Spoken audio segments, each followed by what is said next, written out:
অভিযানের মাধ্যমে বা এই আহ্বান যেদিন ভারতবর্ষের যশস্বী প্রধানমন্ত্রী 2022 সালে করেছিলেন, সেই মেসেজের মাধ্যমে আমাদের যে রাষ্ট্রীয় চেতনা এবং আমাদের তিরঙ্গা, আমাদের জাতীয় পতাকার প্রতি আমাদের যে একটা কর্তব্যবোধ, সেই কর্তব্যবোধকে নতুনভাবে জাগিয়ে তোলার কাজ প্রধানমন্ত্রী করেছিলেন।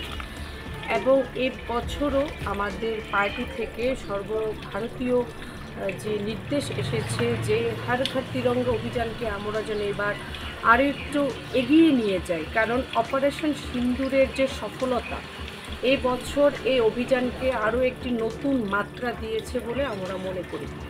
আজ আমাদের ভারতীয় জনতা পার্টি 6 আগরতলা বিধানসভা কেন্দ্রের অন্তর্গত যে 11 নম্বর ওয়ার্ডের উদ্যোগে আমরা প্রত্যেকের বাড়িতে যাচ্ছি এবং একটি করে আমাদের আন বান শান অভিমানের যে প্রতীক আমাদের তিরঙ্গা জাতীয় পতাকা, সেই পতাকা তুলে দেওয়া হচ্ছে।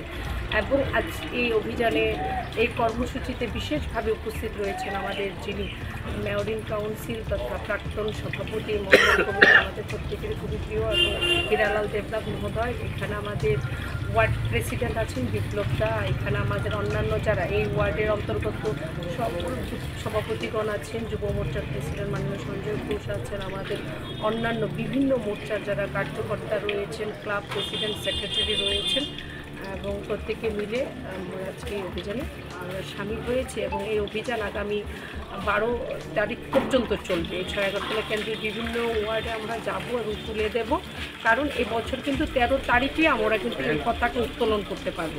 13 তারিখ উত্তোলন করতে পারবো এবং জাতীয় পতাকা উত্তোলন এবং সে পতাকা নামাবার যে নিয়ম চিরাচরিত, সে কিন্তু নিয়ম কিন্তু এই বছর একটু শিথিল করা হয়েছে।